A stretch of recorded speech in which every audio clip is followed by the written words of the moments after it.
que bueno, ya algo estuvimos viendo y haciendo en el ejercicio pasado.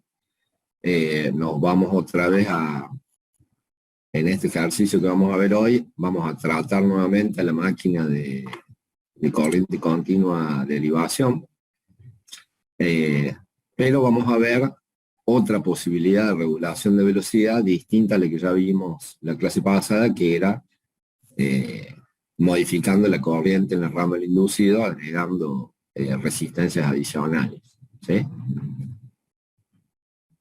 Les voy a compartir la presentación y vamos a empezar a ver.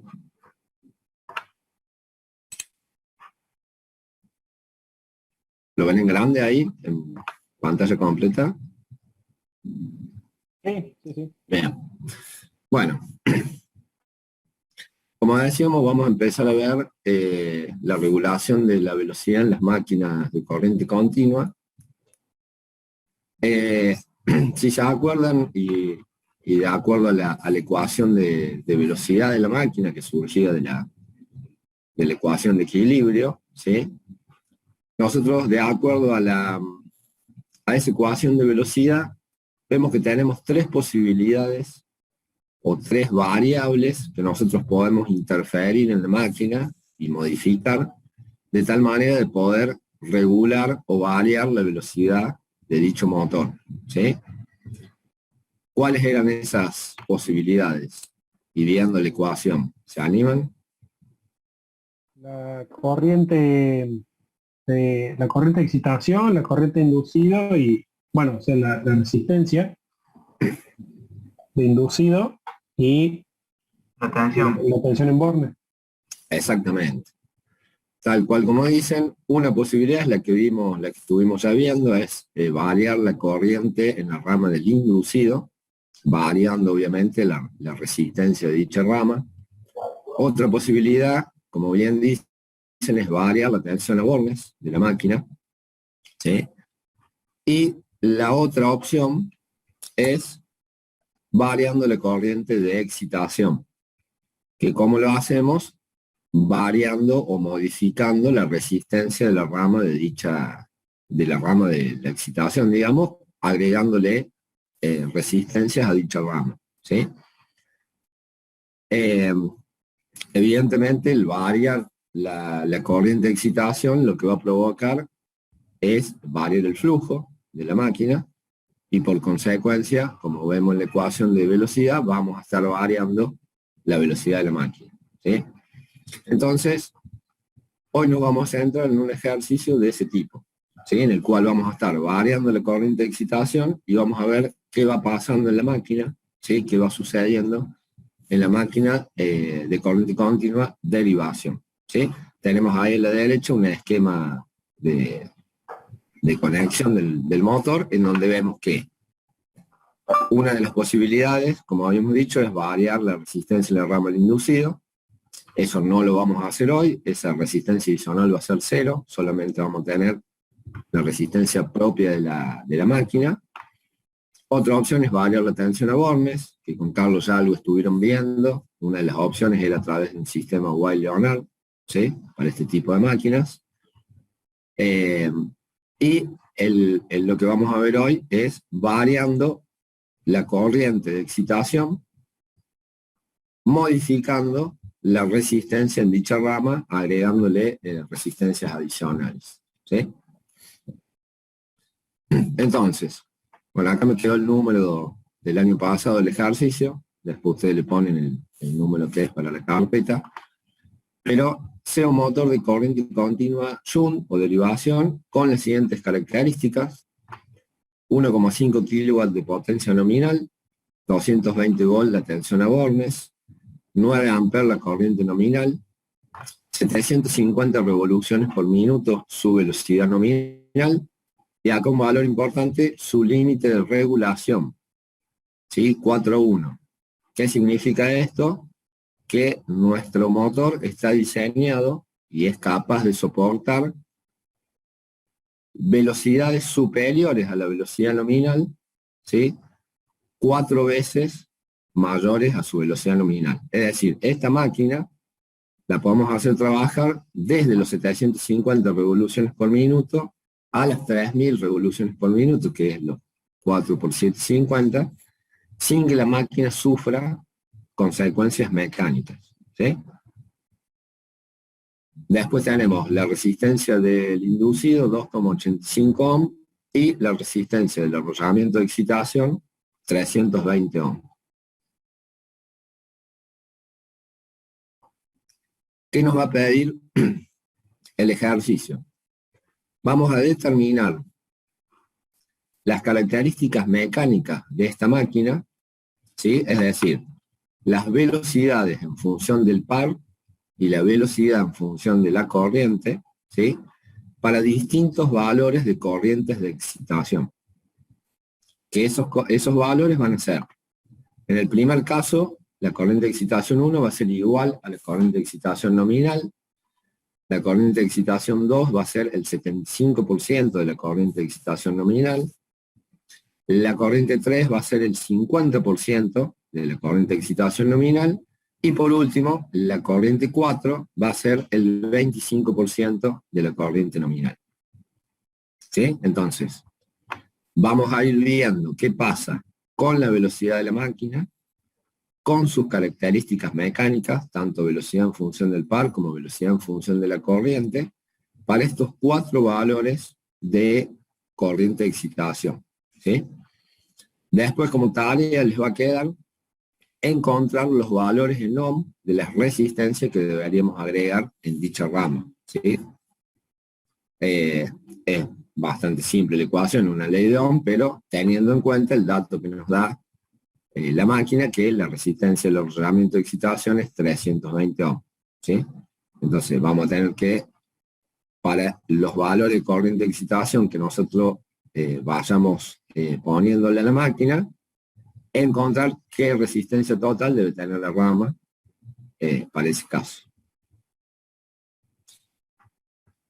Bien, entonces, vamos a empezar a encontrar los valores para después poder tabularlos y poder graficar las características mecánicas, que es lo que estamos buscando, y de esa manera poder empezar a analizar e ir viendo qué pasa con la máquina a medida que le vamos debilitando o disminuyendo la corriente de excitación.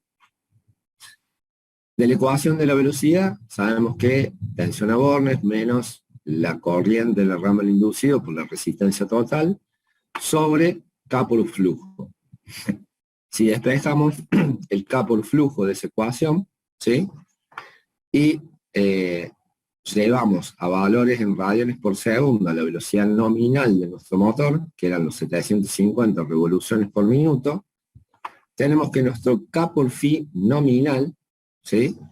Vale los 220 volt menos los 9 amperes por los 2,85 ohm de nuestra resistencia de inducido, sobre los 78,5 radianes por segundo de la velocidad nominal, nos da que nuestro K por phi vale 2,48. Ese es el valor de K por phi que tenemos en la condición nominal de la máquina. Es decir, está cargado con su par resistente nominal, está circulando los 9 amperes de corriente nominal por la máquina, ¿sí? Y tenemos nuestro K por phi nominal. Ahora bien, vamos a encontrar cuánto vale las distintas corrientes de excitación de acuerdo a los valores que nos plantea el problema. ¿Cómo obteníamos la corriente de excitación? Muy simple. Era la tensión a bornes sobre la resistencia de excitación. Es decir, 220 volts sobre los 320 ohms, que decía que nuestro motor tenía como resistencia de excitación, nos da que la corriente de excitación nominal, o la corriente de excitación 1, que es igual también, vale 0,688 amperes. ¿Sí? La corriente de excitación 2 era el 75% de la nominal, es decir, 0,516 amperes. La corriente de excitación 3 es el 50% de la nominal, es decir, 0,344.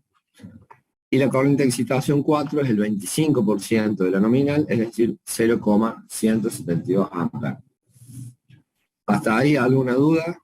Viene bastante simple, pero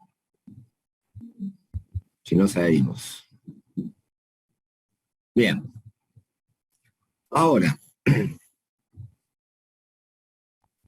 nosotros tenemos que encontrar los distintos valores de flujo, ¿sí?, que tenemos para las distintas corrientes de excitación. ¿Cómo hacemos eso? Nos tenemos que ir a la curva de imantación de nuestra máquina, ¿sí? Como sabemos, y por el efecto de la saturación en el núcleo de la máquina, no es una ecuación lineal, por lo tanto, tenemos que recurrir a el gráfico de la curva de imantación del motor para poder lograr los distintos valores de flujo para las distintas corrientes de excitación que nosotros le vamos a ir dando a la máquina, ¿sí? Este dato obviamente es un dato dado por el fabricante del motor y que, como ya hemos visto, está dado en valores en tanto por uno, es decir, valores de flujo referidos al flujo nominal y valores de corriente de excitación referidos a la corriente de excitación nominal, ¿sí? Entonces, tal como lo veíamos y lo pedía el ejercicio, vamos a tener que, para el primer caso, nuestra corriente de excitación 1, referido a la nominal, es la unidad, ¿sí? Porque estamos hablando de que tenemos la corriente de excitación nominal, para el caso 1. Entonces, obviamente que si entramos a la curva de imantación con nuestra unidad en el eje de las X o de las corrientes, vamos a obtener la unidad en la relación del flujo sobre el flujo nominal, porque estamos evidentemente en presencia de nuestro flujo nominal en la máquina. Ahora, para el caso de la corriente número 2, que tenía el 75% del valor de la corriente nominal, si entramos con ese valor en el gráfico, obtenemos que nuestro flujo 2 en función del flujo nominal es ahora de 0,9. ¿Sí? De la misma manera entramos con 0,5 para el caso 3 y nos da 0,7 la relación de flujo 3 sobre el nominal, y el caso 4, que es el 25%, ¿sí?, nos da que es aproximadamente 0,4 la relación del flujo 4 respecto al nominal. Con eso, evidentemente, vamos a poder sacar los distintos valores de K por flujo para las distintas corrientes de excitación. Habíamos dicho y encontrado en una de las primeras filminas que nuestro K por flujo nominal valía 2,48. Y acá la relación de flujo sobre el flujo nominal era la unidad, porque estábamos hablando del flujo nominal. Entonces, la relación para obtener los distintos K por phi va a ser 2,48 por esas relaciones que encontramos recién de phi sobre phi nominal, ¿sí? Entonces, K por phi 1 es 2,48, K por phi 2 es 2,48 por 0,9, es 2,23, el K phi 3, 2,48 por 0,7, da 1,74, y el K por phi 4 es 2,48 por 0,4, es decir, 0,99.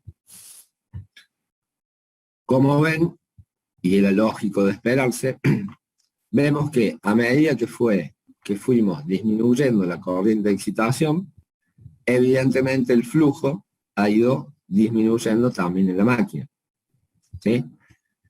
¿Y qué creen, o qué se imaginan, o qué deducen de la ecuación de velocidad de la máquina que va a ir pasando con la velocidad a medida que vamos disminuyendo la corriente de excitación? Va a ir aumentando. Exactamente. La velocidad de la máquina va a ir aumentando. Por eso es que la regulación de este tipo de máquinas vamos a partir de la velocidad nominal en la condición que estemos con su flujo nominal o con su corriente de excitación nominal, y a medida que vamos disminuyendo esa corriente de excitación, nuestra velocidad va a ir aumentando por encima del valor nominal. Y es por eso que era importante el dato del límite de regulación de la máquina, ya lo vamos a ver en los gráficos y se va a entender mejor, pero para que nosotros estemos trabajando dentro de esos límites y no estemos, obviamente, sobreexigiendo a la máquina en cuanto a condiciones dinámicas de velocidad. Es decir, no superemos el límite de regulación. Bueno, una vez que obtuvimos todos los flujos, o los K por phi, vamos a obtener ahora los distintos valores del par del motor. Porque evidentemente, al variar el flujo, ¿sí?, la corriente nominal de la máquina en el ramo del inducido, ¿sí?, no la hacemos cambiar, es decir, el par resistente que tenemos en la máquina es el mismo, y es el que me hace circular por el inducido de la máquina la corriente nominal de la máquina, que eran los 9 amperes. Pero evidentemente, de acuerdo a la ecuación del par de la máquina, al ir nosotros variando el flujo, por haber ido variando la corriente de excitación, ese par fue variando y no se mantiene constante en los 4 casos que estuvimos analizando. Y vemos que, como el K por phi va disminuyendo, como vimos recién, el par en el eje de la máquina o el par motor también va disminuyendo. ¿Sí? Entonces, vamos teniendo cada vez menos par en el eje de la máquina para la corriente nominal en el inducido. ¿Sí? Bien. ¿Dudas hasta ahí? Bueno. Esto seguramente lo han visto el lunes en el teórico con Carlos, pero lo vamos a repasar para tenerlo en cuenta, porque nos va a servir para poder graficar las dos familias de características mecánicas que nos pedía el ejercicio, que era tanto la velocidad en función de la corriente, del inducido, como la velocidad en función del par en el eje de la máquina.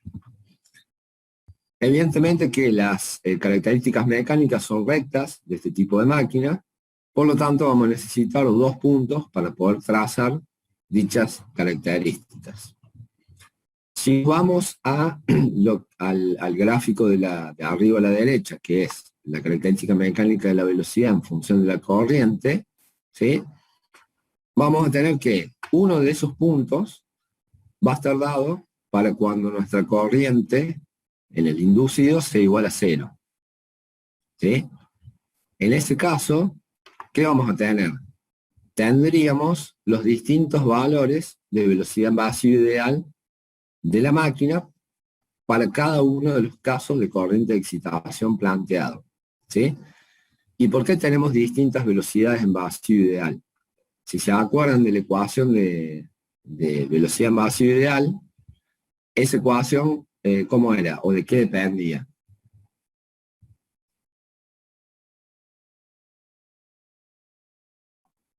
Si estamos diciendo que... Por la tensión en Bornet. En realidad, claro, teníamos, al hacer 0 la corriente en el ramo del inducido, ¿sí?, lo que vamos a tener es que no tenemos fuerza contraelectromotriz, por lo tanto la ecuación de equilibrio de la máquina se reduce a que la velocidad, ahora llamada velocidad en vacío ideal, va a ser la tensión a Bornes sobre K por phi. ¿Sí? Entonces, ese K por phi no es ni más ni menos que, para las distintas velocidades en vacío, los distintos valores que fuimos encontrando recién. O sea, vamos a tener 4 velocidades en vacío, ideal de la máquina, para las 4 condiciones de corriente de excitación que nosotros le demos. Y el otro punto, que sí es un punto en común para todas, en este caso, es para cuando la velocidad de la máquina sea 0 ahora. Es decir, el rotor bloqueado, el momento del arranque de la máquina. Y ese valor no es ni más ni menos que la corriente de cortocircuito del motor, que si recuerdan, era de qué valía esa corriente. ¿Ok? o como la encontrábamos.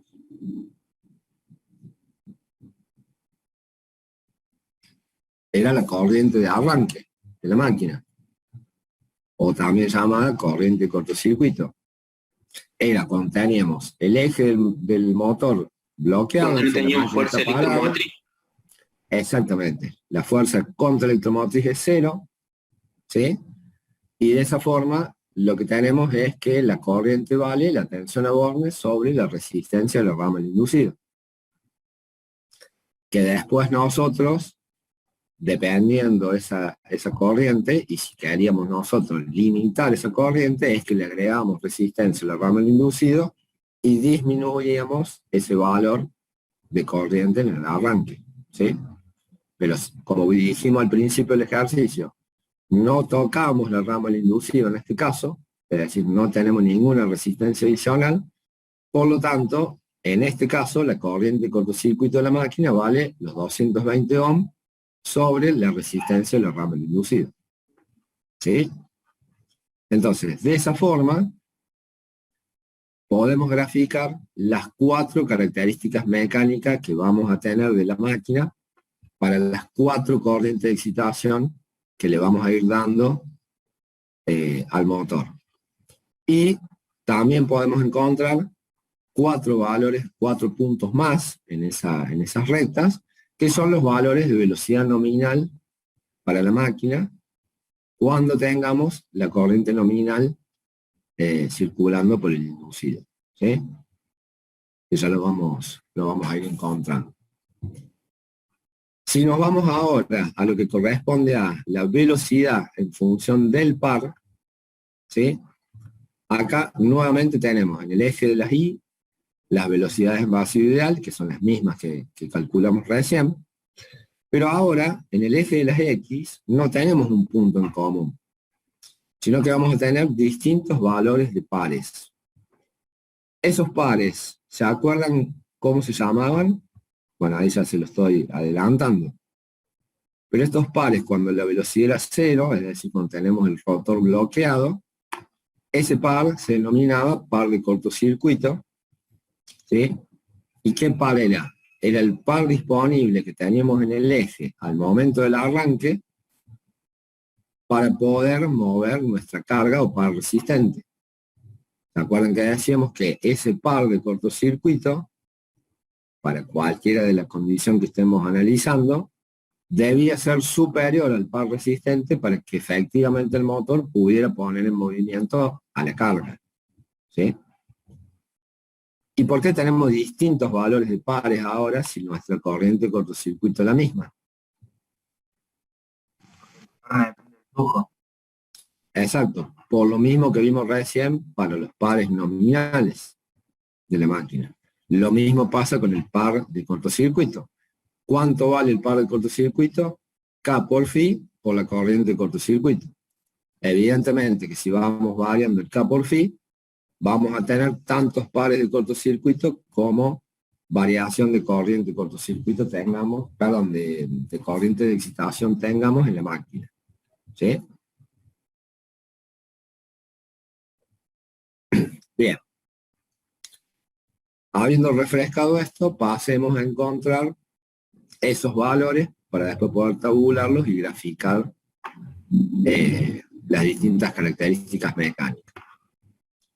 Dijimos, la corriente de cortocircuito era tensión a bornes sobre la resistencia del inducido, es decir, 220 sobre 2,85 nos da 77,19 amperes. ¿Sí? Y las distintas velocidades en vacío era tensión a bornes sobre los distintos valores de K por phi. Este es el primer punto para las curvas de velocidad en función de la corriente, y acá vamos a encontrar los distintos valores de velocidad en vacío ideal, ¿sí? Para poder ya trazar las primeras características mecánicas. Vemos que la velocidad en vacío ideal 1 es 88,7 radianes por segundo, o 847 revoluciones por minuto. La 2, 98,7 o 942,5. La velocidad 3, en vacío ideal 126,4 radianes por segundo o 1207 revoluciones por minuto, y la velocidad 4 en vacío ideal 222 radianes por segundo o 2121 revoluciones por minuto. Vemos cómo, ¿sí?, a medida que vamos disminuyendo la corriente de excitación, va aumentando la velocidad en vacío ideal de la máquina. Y acá va una pregunta que la veníamos diciendo a lo largo de lo que va del año, cuando vimos arranque, y sobre todo arranque, pero ¿qué es lo que nunca deberíamos hacer en este tipo de máquinas? ¿Sí? ¿O qué precaución debemos tener? Porque había una consecuencia bastante grave referido a la velocidad. No sacar la excitación. Exactamente. Si nosotros hiciéramos 0 el valor de la excitación, ¿sí?, vemos que a medida que va disminuyendo la corriente de excitación y obviamente el flujo, la velocidad va aumentando. Si nosotros hiciéramos 0 esa corriente de excitación, con la tensión a bornes aplicada en la máquina, en el inducido, vemos que el motor, como siempre decimos, se embala. Y lo vemos ahora en números, cómo va aumentando la velocidad a medida que nosotros le fuimos disminuyendo esa corriente de excitación. Bien. Calculamos ahora los pares de cortocircuito, ¿sí?, que eran los distintos K por phi por la corriente de cortocircuito, que lo calculamos recién. Vemos cómo, consecuentemente, como vimos con los pares nominales, el par de cortocircuito va disminuyendo a medida que disminuimos el flujo o la corriente de excitación.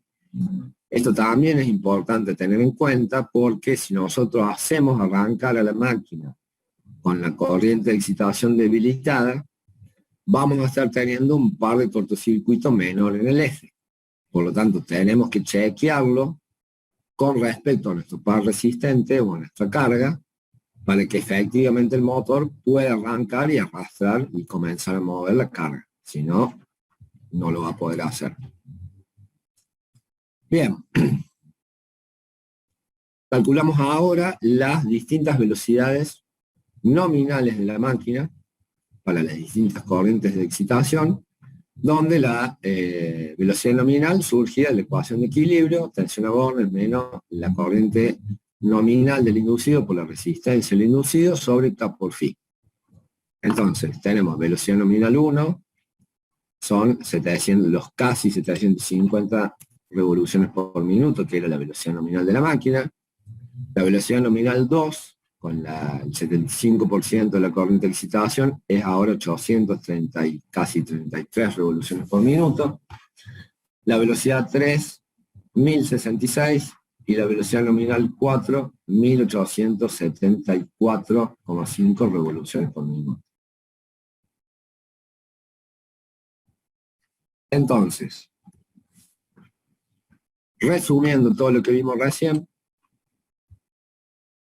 tenemos que,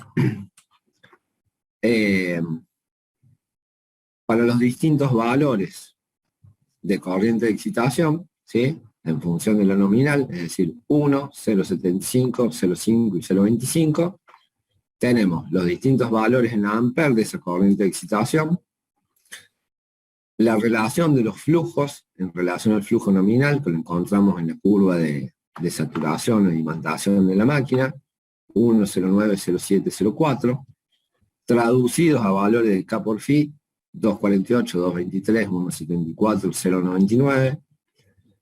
Trabajamos en la condición nominal de la máquina, es decir, siempre con los 9 amperes en la rama del inducido, ¿sí? De esa manera obtenemos distintos valores de pares nominales, 22,3, 20,7, 15,66, 8,91. También tenemos distintos valores, como vimos recién, de pares de cortocircuito, que van disminuyendo. Y después las velocidades, tanto velocidades en vacío ideal, en radianes por segundo, revoluciones por minuto, como velocidades nominales, también en radianes por segundo y revoluciones por minuto. Vemos que esas velocidades van aumentando. Entonces, pasemos a graficar en una primera instancia las características mecánicas de la velocidad en función de la corriente del inducido. Como dijimos, un punto en común era la corriente de cortocircuito, que valía 77, no está acá, dijimos 77,2 amperes, ¿sí? Y los otros puntos que nos salían para graficar eran las velocidades en vacío ideal. 847, 942, 1207, 21, 21,8. Y también tenemos para los 9 amperes de corriente nominal en el ramo del inducido, los 4 valores de velocidad nominal para los distintos casos o las distintas características mecánicas de la máquina. Evidentemente que la característica mecánica roja, ¿sí?, es la característica mecánica natural de la máquina, sin ninguna variación en su circuito. Luego la amarilla ya es con el 75% de su corriente de excitación, la azul es el 50% y la verde el 25%. ¿Sí? ¿Alguna duda hasta ahí? Ingeniero, Sí. yo no claro, ¿con qué variaba la corriente de excitación? O sea, el flujo con paquete de resistencia. Claro, exacto. Ahí mostramos, lo ves ahí al esquema de conexión, ¿sí? Dijimos, las 3 posibilidades eran variando tensión a bornes, variando la corriente en la rama del inducido, como vimos en la clase pasada, que se podía hacer agregando paquete de resistencia, y en este caso vamos a estar variando la corriente en la rama de la excitación, agregando resistencia en dicho ramo. ¿Sí? También con un reóstato, como lo hacíamos en la rama del inducido, pero ahora en la rama de la excitación. ¿Sí? De esa manera vamos variando nosotros la corriente en la rama de la excitación y evidentemente el flujo. Bien. Tenemos que tener las mismas consideraciones que decíamos, ¿sí?, al querer variar la velocidad, variando la corriente en la rama del inducido. Ya habíamos dicho que esta resistencia, ¿sí?, y ahora trasladamos el concepto a la resistencia en la rama de la excitación que le agreguemos. Esas resistencias tienen que estar diseñadas para un trabajo continuo, ¿sí?, porque ahora no es solamente un arranque o un frenado, que es un breve lapso de tiempo que va a estar el paquete insertado, sino que va a durar todo lo que nuestro proceso requiera, esa velocidad o esa regulación de velocidad en la máquina. Por lo tanto, esa resistencia tiene que ser capaz de soportar ese trabajo continuo insertado en la rama, en este caso, de la excitación. ¿Sí? Bien. Entonces, si no hay dudas en lo que respecta a las características de velocidad en función de la corriente, veamos ahora cómo graficamos las características mecánicas de la velocidad en función de los pares. Nuevamente, las velocidades en vacío son las mismas, ¿sí? Las velocidades nominales son las mismas, y obteníamos en el eje de las X los distintos valores de par de cortocircuito para las distintas características mecánicas. Los colores, el código color se respeta, como vimos en el ejercicio, en el gráfico anterior. Por lo tanto, nuevamente, la característica mecánica roja, ¿sí?, es nuestra característica mecánica natural, sin ningún tipo de variación en el circuito de la máquina. Después teníamos la amarilla, que era el 75% de la corriente de excitación, la azul el 50% y la verde el 25%. Vemos ahora una hipérbola que va uniendo los puntos de velocidades nominales. Esa hipérbola, en esta gráfica de velocidad en función del par, es una hipérbola de potencia constante o línea de potencia constante se denomina, y es también una hipérbola donde vemos reflejado el par resistente. Como les decía yo recién, si nosotros no le cambiamos el par resistente en el eje de la máquina, y es el par tal que hace que mi máquina en la característica natural llegue a su velocidad nominal, ¿sí? Los 750 revoluciones por minuto, si yo voy variando la corriente de excitación, ¿sí? Yo estoy en 750 revoluciones por minuto, con la corriente de excitación igual a la nominal. Después le agrego un paquete de resistencia a la rama de excitación y hago que esa corriente baje al 75% de su valor nominal, el par, ¿sí?, se va a estar moviendo, o la velocidad se va a estar moviendo sobre esta curva de par resistente de par resistente constante, y me voy a ir a las 832,7 revoluciones por minuto de la curva o de la característica mecánica amarilla, ¿sí? Si yo le vuelvo a agregar un paquete de resistencia más a la excitación y la llevo al 50% de su valor nominal, el par se va a estar moviendo sobre esta curva de par resistente constante o línea de potencia constante, y voy a estar ahora llegando o encontrando el equilibrio en la máquina en 1066 revoluciones por minuto. Y lo mismo pasa si yo debilito la excitación al 25%, me voy a 1875 revoluciones por minuto. Es decir, ¿qué estamos viendo? Que si yo no cambio el par en el eje de la máquina, ¿sí?, a medida que voy debilitando la corriente de excitación para los valores que estudiamos, la máquina se va acelerando, es decir, va acelerando la carga, ¿sí?, a valores por encima del valor nominal característico de la máquina. Vemos que en este caso, ¿sí?, nuestro límite de regulación era 4:1, es decir, yo podía hacer llegar a esta máquina tranquilamente a las 3000 revoluciones por minuto, ¿sí?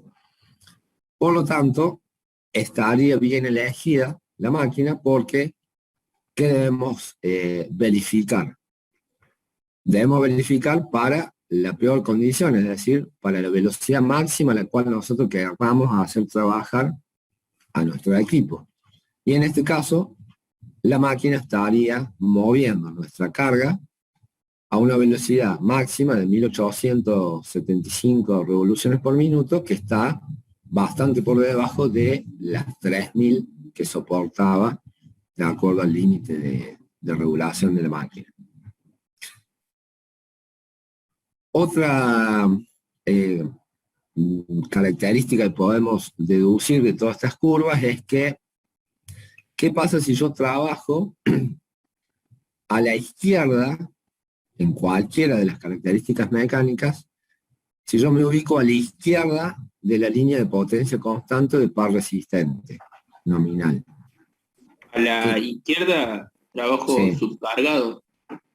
Exactamente. Voy a estar trabajando con un par, ¿sí?, el cual va a estar haciendo girar a mi máquina a una velocidad superior a la nominal, evidentemente porque le estoy requiriendo menor par motor a la máquina, porque evidentemente la estamos trabajando más aliviada o subcargada, como bien decían recién. Y evidentemente, si yo trabajo a la derecha de la línea de potencia constante, voy a estar trabajando con la máquina sobrecargada, ¿sí? ¿Y qué consecuencia trae en la máquina, o qué pasa al trabajar de manera sobrecargada? Se calienta. ¿Por qué?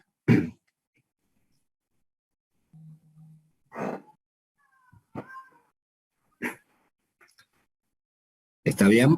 O sea, vamos a estar sobreexigiendo la máquina, tenemos mayor calentamiento, pero ¿por qué tenemos esa condición?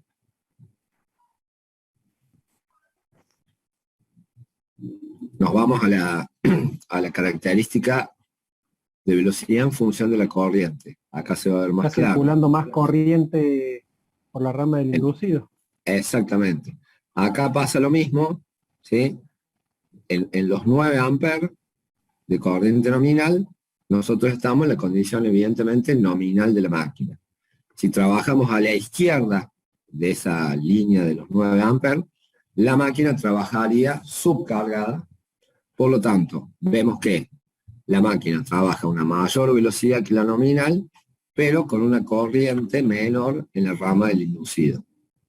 Si nos vamos a la derecha de esos 9 amperes, la máquina trabaja sobrecargada a una velocidad menor de la nominal, pero a una corriente superior a la nominal. ¿Sí? Por lo tanto, estamos sobreexigiendo la máquina con mayor calentamiento, mayor disipación de potencia y con el riesgo que eso implica. Por eso, a la hora de elegir un motor para poder regularle la velocidad y poder trabajarlo con una carga determinada, tenemos que tener en cuenta esa condición.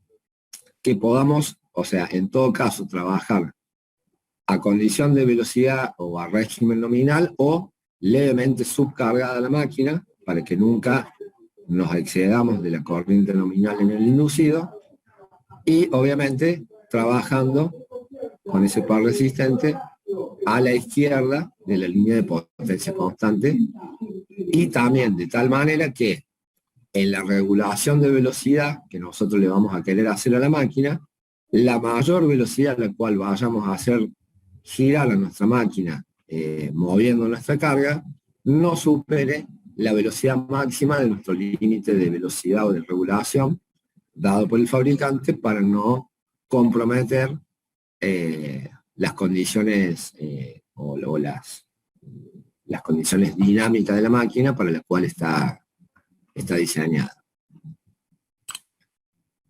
¿Se entendió?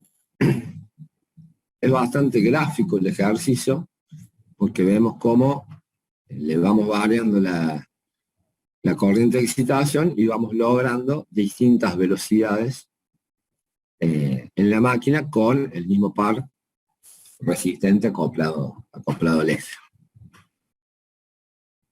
¿Alguna duda que quieran ver? ¿Algo que haya que repasar?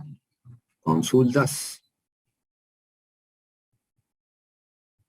¿Va para el parcial este? Obviamente. Pero es simple, o sea, ven que qué es lo que está faltando y les dice que después lo vieran ustedes y porque puede ser una variable para el parcial, por ejemplo, pues no está hecho acá. Es encontrar esos valores de resistencia que tenemos que ir agregando a la rama de la excitación. ¿Sí?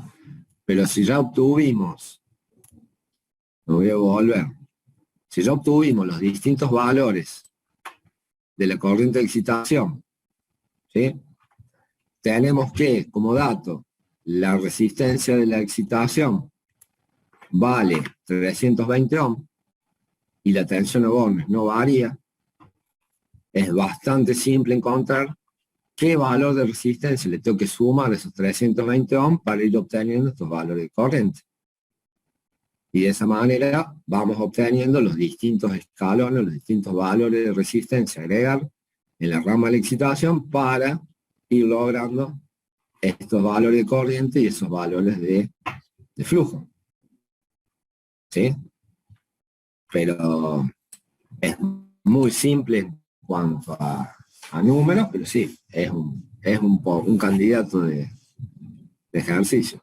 Sobre todo después al hecho de poder graficarlo y lo más interesante es lo que deducimos al final con las curvas, con las características mecánicas, que nos da la idea de qué precauciones tenemos que tener en cuenta al momento de elegir un motor de este tipo al cual le vamos a acoplar una carga o un par resistente y que encima le vamos a estar variando la velocidad. ¿Sí?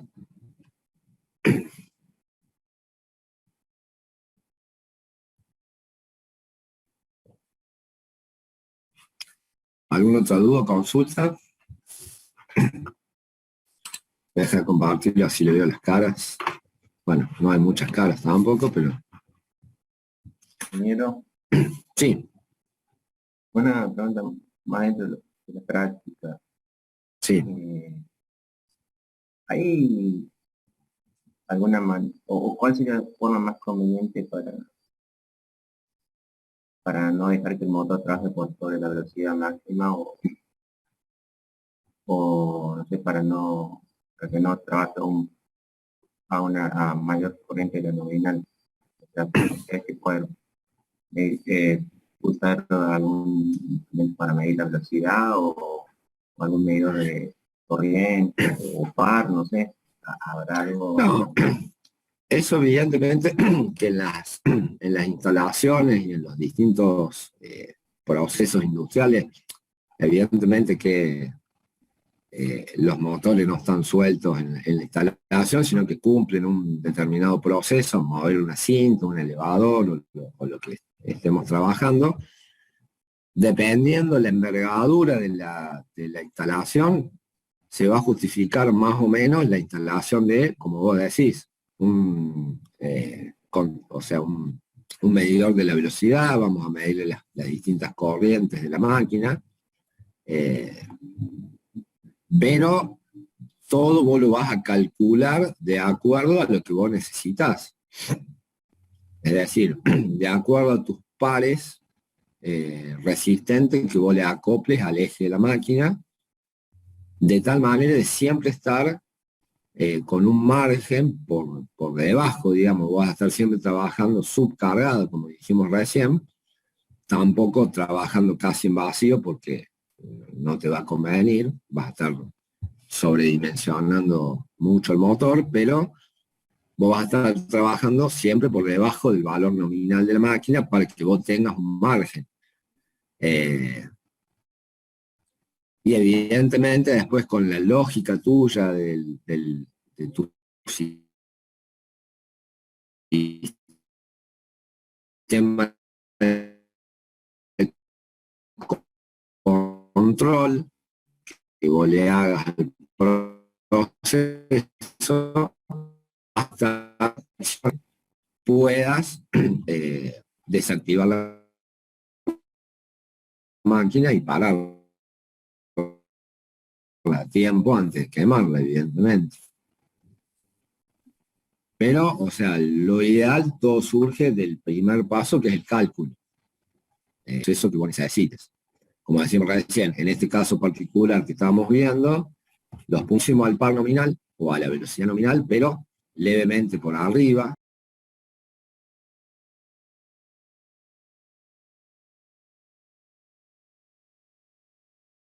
Evidentemente que vos vas a partir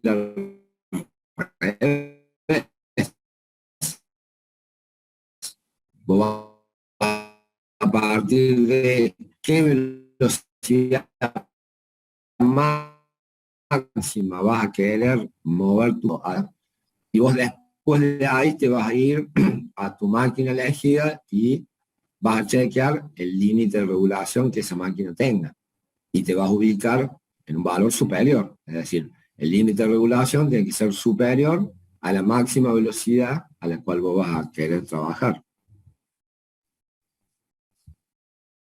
Bien. ¿Se entiende? Sí, sí. Pero, o sea, lo fundamental, como vemos a lo largo de la carrera, es el cálculo, o sea, diseñar o calcular o verificar la máquina que elijamos, el motor que elijamos, de tal manera que no la sobredimensionemos, pues nos va a salir carísimo y vamos a estar gastando mayor potencia o energía innecesariamente, con mucho menos rendimiento en la máquina también, pero teniendo en cuenta lo que veíamos recién para cada caso de trabajar próximo a la velocidad nominal y con los límites de regulación controlados por debajo.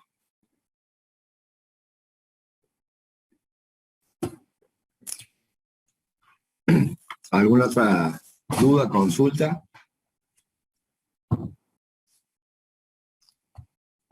La clase que viene podemos ver, es bastante similar a lo que ya vimos agregando paquetes de resistencia en la rama del inducido, pero podemos llegar a diseñar el circuito de comando del caso del ejemplo de recién, por ejemplo.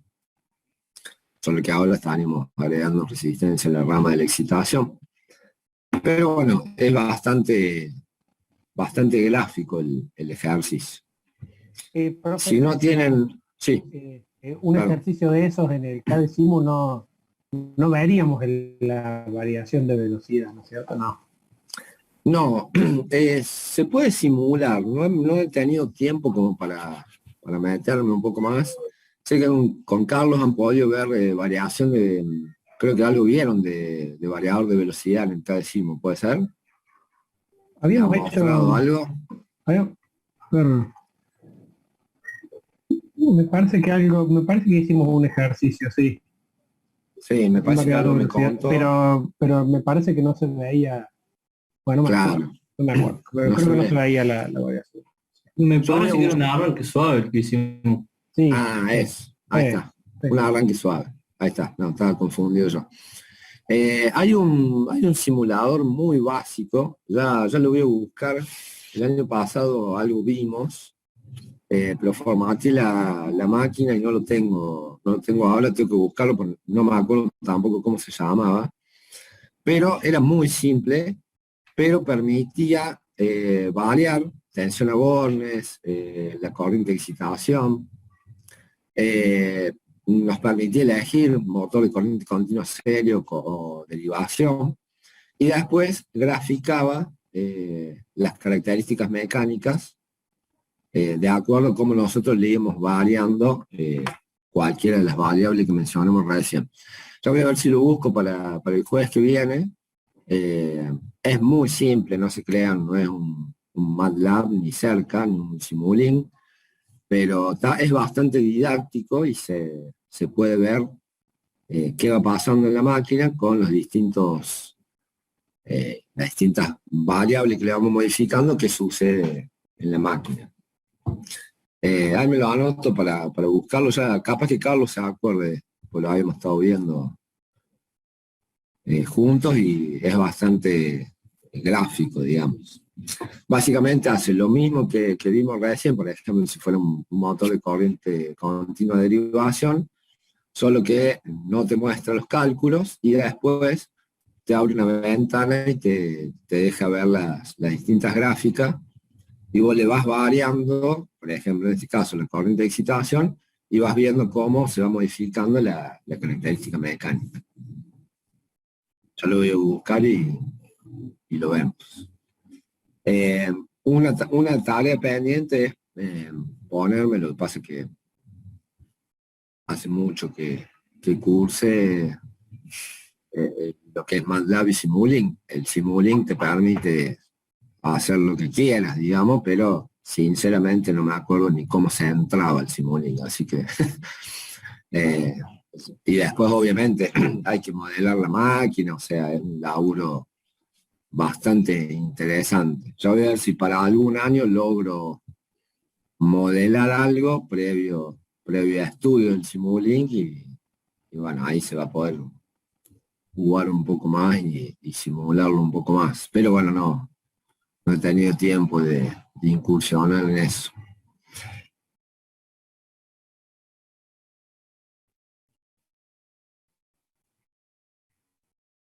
Bueno, hoy era más o menos ir a la par con el teórico, con Carlos, de lo que vieron el lunes y poder ver un ejercicio con números y convencerlos un poco más de qué es lo que va pasando en este tipo de máquina a medida que le variamos la corriente de excitación.